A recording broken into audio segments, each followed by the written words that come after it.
So in regards to transit systems around the world, there are plenty of big and well-known ones, including the London Underground, the New York Subway, the Chicago L, or even just anything going on in Asia, to be honest. But with that, one that doesn't get talked about too often is Los Angeles. Because while the city is certainly known for its massive car culture and freeways, there is actually a pretty large transit system across it, including multiple forms of transit and destinations to go to, and is arguably a system that, at least in my opinion, is a little bit underrated and deserves some more attention. So today, I thought it would be best to showcase it all by ranking every single line on the system, including all light rail, subways, and even BRT or bus rapid transit under the metro umbrella. And regarding how I'll be ranking these lines, it'll be based on a variety of factors, including the destinations a given line goes to, the speed and frequency of trains or buses, as well as how reliable they are, and the overall experience of being inside the trains, buses, or stations, such as how clean they are or how convenient they are to use, as some of them are definitely better than others. However, with that said, while I'll try and be as fair as possible, I'm definitely biased, as I do use some lines a lot more than others, or like some for very specific reasons. And at the end of the day, the real quote-unquote best or most useful line really just depends on where you're going, so the ranking will be different for everyone. Also, I should note I'm not including the Metro Link system with the bigger trains. That's actually a separate thing with its own trains and lines, but I may or may not make a ranking of that in the future. However, with all that out of the way, without further ado, let's begin.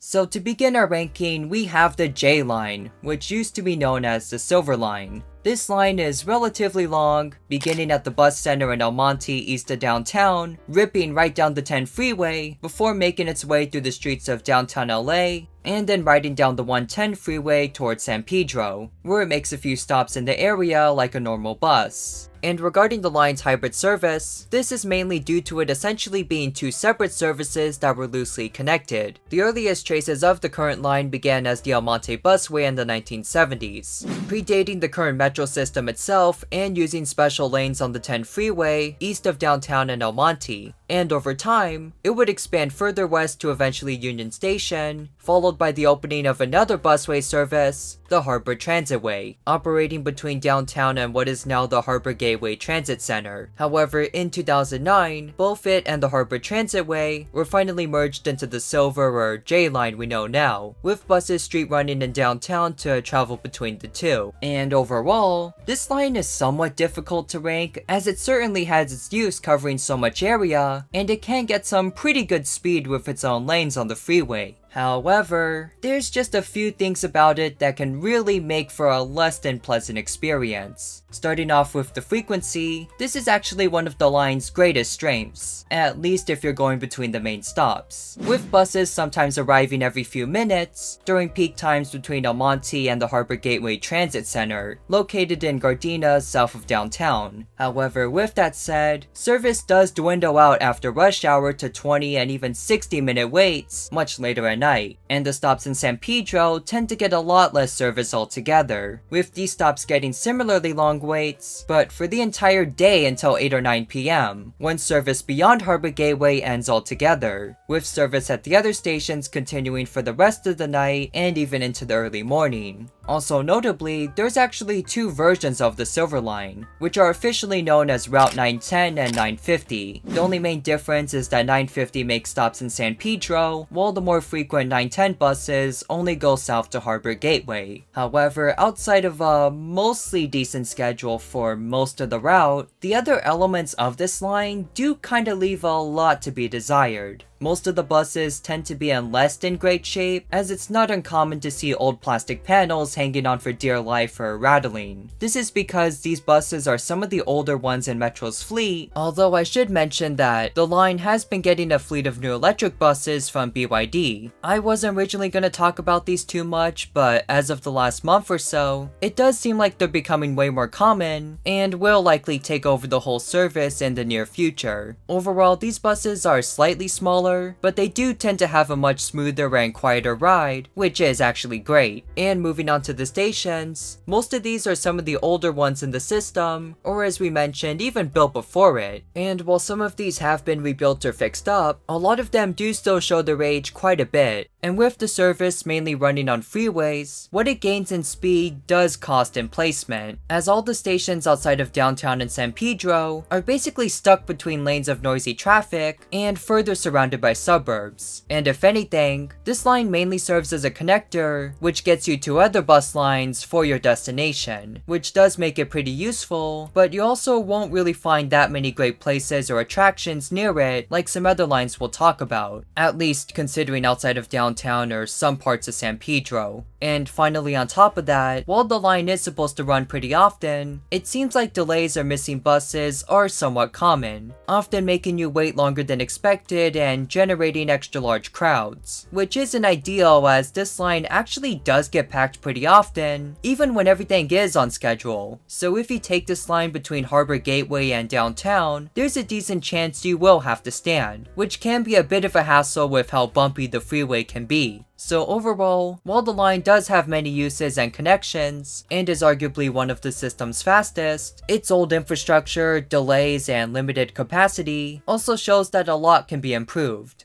This is the Metro Liner, cruising down the street.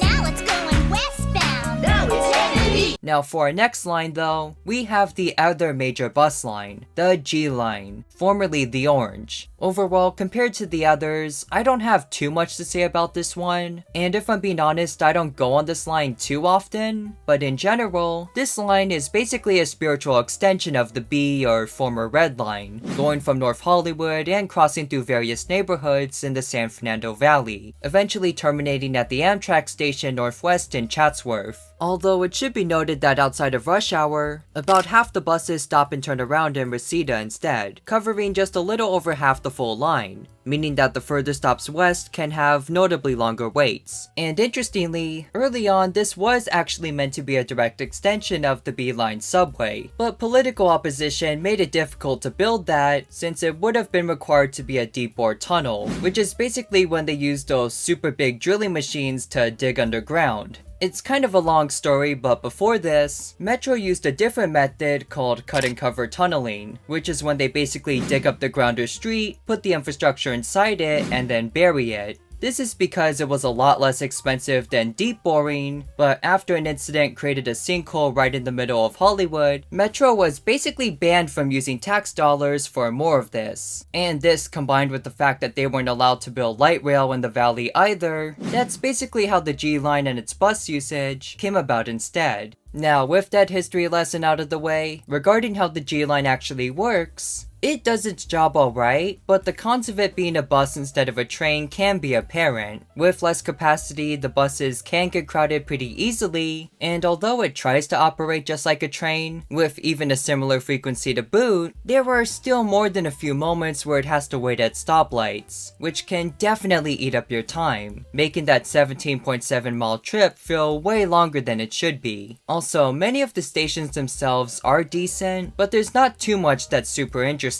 at least for tourists or people just checking out the line. Most of the places the line crosses are usually just residential areas or even big streets with your usual car-centered development. So if anything, this is more or less a service just for locals who live or work in the area. But with that said, the rides are relatively decent and a lot smoother than the J Line, so overall, it gets an alright in my book. It's not easy being green. Up next, we have our first rail line, the C Line, aka the Green Line. To sum up this line, in its, according to Wikipedia, 17.8 miles of track, seemingly does a lot and kinda nothing at the same time, as the line does start at Norwalk, but in the area the station's located in, there's basically nothing to do, except maybe take a bus somewhere else. Although there is this giant bee statue, which is kinda cool. And it does go to LAX Transit Center, but as of writing this, still requires a shuttle or bus transfer, as the People Mover hasn't yet opened. And for all the stops in between, they do hit some major streets, but they kinda just drop you under the freeway with some bus connections and a lot of car center development. which is not the most pleasant to navigate or walk through as a pedestrian. And all of this is pretty much thanks to the fact that it spends nearly all of its time going down the 105 freeway, which, while saving space and being resourceful in practice, was not so great in execution. As big surprise, there's really only so much you can do or develop next to a giant noisy freeway, and with all the sounds the cars generate, waiting at the stations can be quite a noisy experience. Now, with that said, they did install sound barriers at Harbor Freeway, but honestly, it's still not the most comfortable experience. Also, I should mention that this particular station is not only surrounded by one freeway, but actually two of them. Although, because of that, it does connect to the J line, so I guess it's not all bad. However, regarding everything else, it's really all just kinda okay. For this part, I was gonna talk about how the schedule isn't the best on the system, because the trains usually have a 15 to 20 minute wait between departures, but as of December 14th, they've actually updated a lot of the schedules. And for the C line here, they did actually make it better with now 10-minute waits, at least between Willowbrook Rosa Parks and the LAX Center, the two busiest stops on the line. However, with that said, the stops beyond Willowbrook, such as Lakewood and Norwalk, do get less trains and have 20-minute waits because of this, but considering these stops are less popular, I guess it's a sensible trade-off. And for the trains, this one is actually one of the strongest positives. As of writing this video, this line is mainly serviced by the Kinki Sharo P3010s, including some of the most recent ones built for the K line. So with that, a lot of the trains are actually still in pretty good shape and overall pretty nice. However, outside of that, there's really not too much going on with this one. Although with that said, I did want to mention that the statues at Hawthorne Lennox do look like Among Us characters. Outdated meme reference, I know, but I just thought that was kind of funny. Yes, I'm very mature, you don't have to tell me. Bingo, you get to go to the airport tomorrow!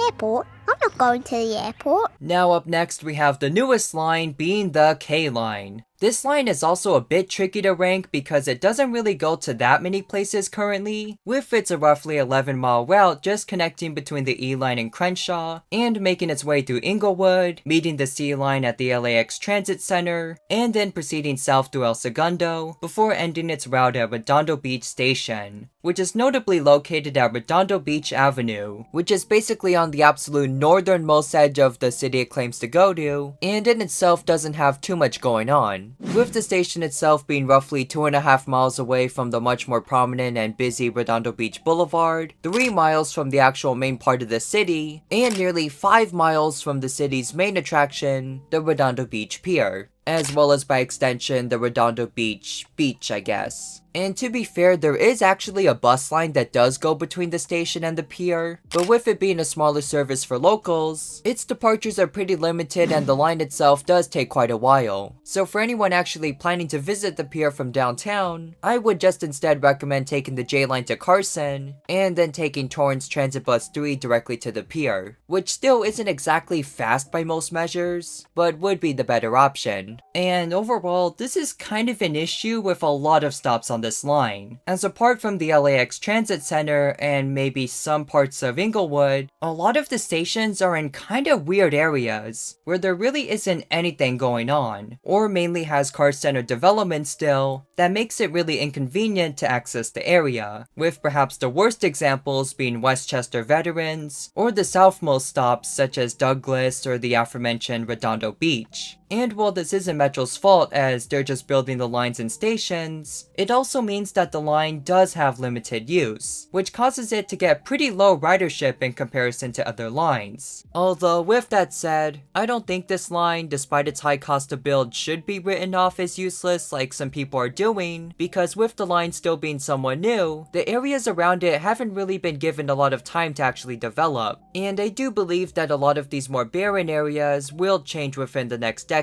or so, and is an idea that has been proven to work on other stops across the system. If anything, it's a mix of connecting areas that already do need a line, but also if you build it, they will come type situation for the places in between, which will pay off substantially in the future. However, in spite of this, the actual experience riding the line is arguably one of the best. It has departures every 10 minutes for most of the day, which is pretty standard for the system, and unlike the much longer lines, is also way less prone to delays. with the only possible sluggish part being the street running segment down Crenshaw, which even then is only between 2 stops, as every other segment is either on its own right-of-way, elevated, or underground. And with the line opening in 2022, it does have some of the newer stations and trains, all of which are incredibly nice and usually very clean. Also, while the line does have some kinda limited use now, there are notably plans to extend it in the future, with a potential extension north into Hollywood and a southern extension to the city of Torrance, both of which, if they are built, would make the line a much greater component of the network.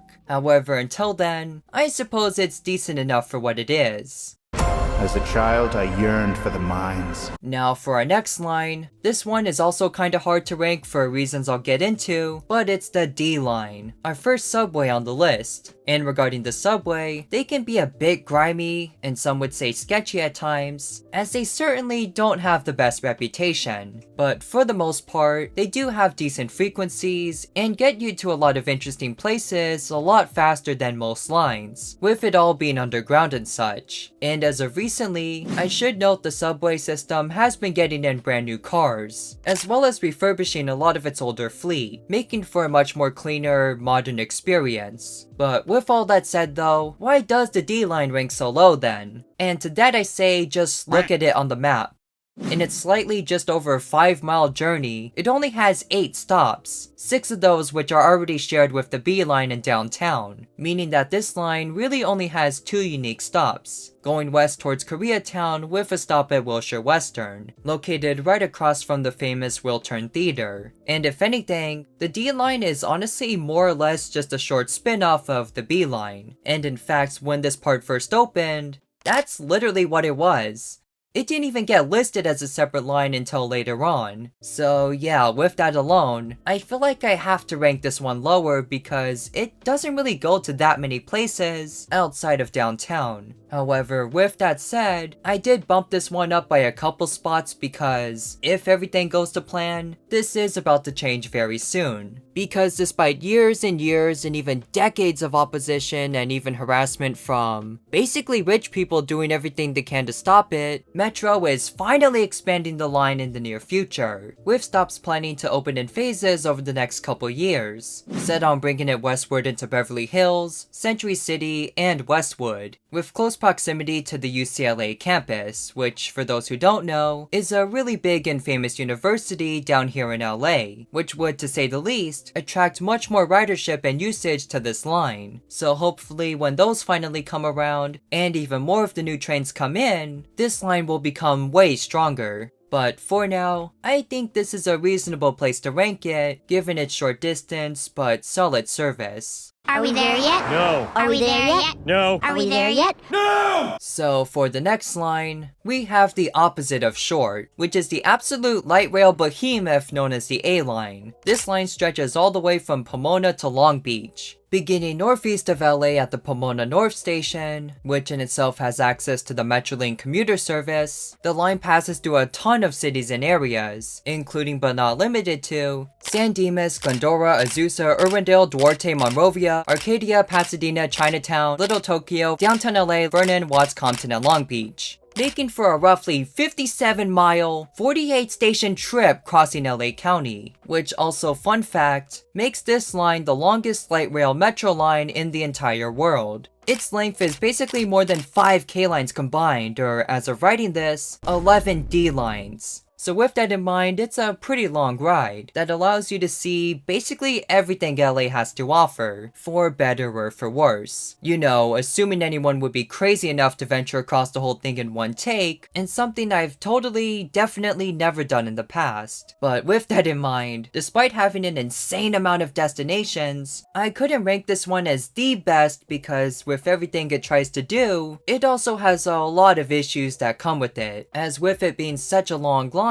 the actual route itself doesn't really make the trip any faster. because while the line does have some pretty quick segments, there are still a lot of spots that slow the train down or make it wait at signals, such as heading south of downtown, in Long Beach, or even for a brief segment in Pasadena, making these already long trips even longer. And on top of that, because of how insanely long the ride is, it's usually common practice for operators to switch out at Union Station, which from my experience, can sometimes take a couple minutes or even a few if the other operator isn't already there waiting. And all of this, combined with traffic, occasional mechanical issues, or even people stealing copper wires off the line for the gazillionth time, these delays can stack up over time and snowball, causing an absolute headache for schedules. As in theory, trains should be coming every 8 or 10 minutes for most parts of the day, but it is somewhat common to see trains getting delayed, to the point that there's sometimes 2 or even 3 trains arriving within a couple minutes in the same direction, and then followed by a super long wait for the one after. And in some cases, trains may even proceed to turn around early or cancel some departures. However, in regards to everything else, the line is alright for the most part, although some of the trains and stations can range from being extremely nice and new to leaving a lot to be desired, with the whole line essentially being a complete mishmash of all of Metro's eras, whether it be the original Blue Line segment going back to the early 90s, the former Gold or L Line segment from the 2000s, or even the completely new underground stations in downtown. And overall, while I haven't personally had any bad experiences on this line, it isn't uncommon to see people rambling to themselves or just outright smoking like it's your high school bathroom. And just like in high school, it's uncommon but not unheard of to see the occasional conflict or altercation break out. But as long as you mind your own business, there's a good chance you'll usually be fine. And most times everyone else is usually just doing the same. Also, with this line having so many destinations, I should note that in some parts it can get crowded, especially at 7th Street and south of it into Long Beach. But overall, outside of that, the trains are usually not jam-packed or anything like that, so thankfully it isn't super overwhelming like the J Line or something. Also, yeah, I hate to be that guy here, but before someone else points it out, I should mention that this line not only has the most variety in its stations, but also in the different types of trains that actually run on the line, which all in my opinion, do all have slightly different feels and experiences, using mostly Kinky Shero P3010s, the standard on every other light rail line, but also including the older Ansaldo Breda 2550s, and the even older Siemens P2000s from the 90s, which despite their occasional mechanical issues, are honestly my personal favorite. But yeah, overall, despite some issues and struggles in balancing itself, the A-Line is extremely versatile, covering a huge amount of areas with an incredible variety, making for a really interesting adventure. Beach, that's it! That's it! Now for our second best, we go over to the other big light rail line, the E-Line, originally known as the Expo Line. This line in total is a 22-mile trip from Atlantic Boulevard in East LA, going all the way to the coast itself in Santa Monica, going right over the LA River into downtown, stopping at the USC campus, another really big and famous university, along with Expo Park, home to many museums, the LA Coliseum, and BMO Stadium. And continuing westward, the line also goes through Crenshaw, Culver City, and finally Santa Monica, with the last stop itself being only a short walk from the pier and the ocean itself, which is of course one of the biggest and most iconic tourist attractions in the city. So what I'm basically saying is, yeah, the pier from GTA is real, and there's a metro line that'll take you right to it, and that's why the E-Line is the best line ever. Or rather, second best? Okay, so yeah, the fact that it goes to the ocean and the pier is admittedly why I like it so much, but to be fair and also consider everything else outside the destinations, the schedule is actually pretty solid compared to the other lines, with roughly 10-minute frequencies. And although this line does occasionally suffer from delays too, I do think it is much more reliable than the A-Line. And the trains are honestly decent for what they are, as they aren't super old, but with them being in use since about 2016, they are the oldest cars of the new Kinky Shero fleet, if that makes any sense. And with their sometimes scratched up panels or fading paint, their almost decade of use is kind of showing, although some of them have been repainted. And outside of that, the trains are usually clean for the most part, assuming that some careless teenager didn't spill their soda or hot Cheetos. In regarding the stations, they're usually decent and very modern, but some could definitely use a deep refurbishment or restoration, as the cracked concrete bricks or benches with almost all their paint peeled off really makes these stations look way older than they actually are. And also, with the E-line being used by a lot of teenagers and kids going to the pier or leaving school, the environment can sometimes be a little bit chaotic. However, outside of the occasional incident or drama, as most teenagers naturally get into, most of the crowd is usually just people heading to and from work or tourists. And overall, despite how much I've taken this line, I thankfully haven't had any major issues with another rider, except for that one time a homeless dude tried to take my hat, which was kinda weird. But apart from that one brief interaction, I've never been bothered too much on this line, which considering the amount of times I've ridden it, is honestly not a bad track record. But even outside of that, I still think this line is overall quite enjoyable, as it not only has a fair share of good destinations, but also some decent views as you speed past various neighborhoods, or even go above parts of town in elevated segments. Riding those parts after returning from an evening on the pier, admiring the purple sky beyond the cities, is honestly such a vibe. However, with all that said, as much as I do like this line, I just had to put it at number 2 because its speed could be a bit better, as with it having a few street running segments like the A line, it does definitely slow down at some parts, and at most times is both much slower than driving, and also the number 1 line I'll be talking about soon, which doesn't have this issue. So with all that in mind, this line does have a lot of great uses and reasons to take it, but compared to what's coming up next, I think number 2 for now is a fair spot. I just hope they stay true to what really happened. Oh, son, these people are from Hollywood! So now, for the moment you've all been waiting for, as my number 1 pick for the best LA Metro line, this one might sound a bit crazy, but I swear it's legit. It's gonna be none other than the underground legend itself, the B Line, formerly known as the Red Line. Overall, the B Line in general is a great transit line for what it is. Being a subway, it on average goes way faster than the trains above ground, and unlike the D Line, this one already goes to a decent amount of places, with its almost 15-mile route beginning at downtown before splitting off towards Hollywood, including 3 stops right under Hollywood Boulevard itself, which, don't worry, is still there even after the sinkhole. And of course, having all the cheesy attractions, tacky t-shirt shops, fake Spider-Man mascots, and fake rappers convincing you to buy their totally real, no virus CD mixtapes, all these touristy places have.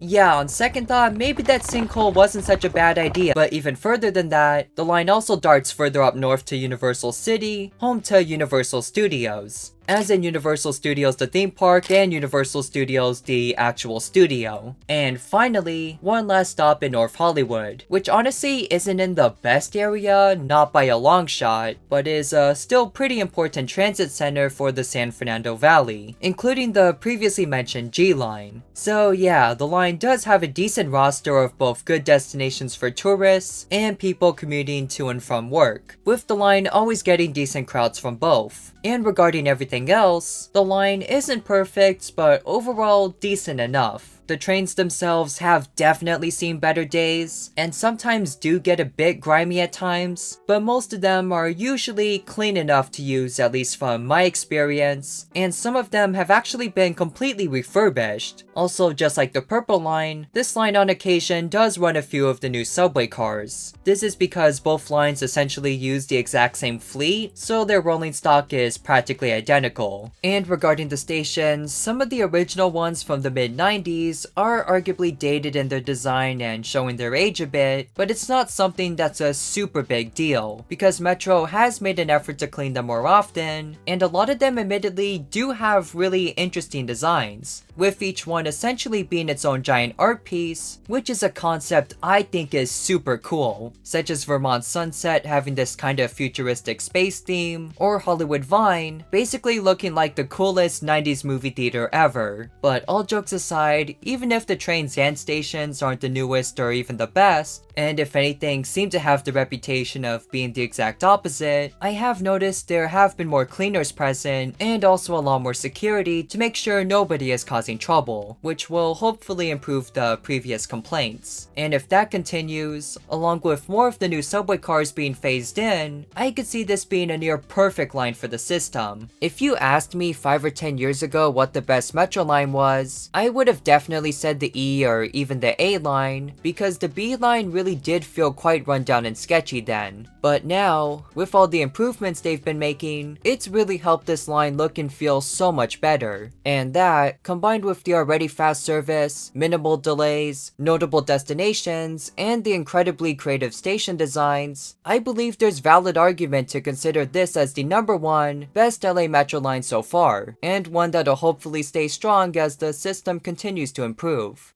And with all that said, that was my ranking of every single Los Angeles Metro line. Now of course, as I mentioned, this is all just my opinion, and depending on where you go or what your priorities are, everyone's ranking will be different. And even then, with the system constantly changing, some lines will become better over time, and some might even change ranks because of that. However, for those who have taken the LA Metro, I'm curious to see what you think of these lines, and what your rankings would be. But with that, my name's Hideaki, and I got a train to catch. See you all soon, and goodbye!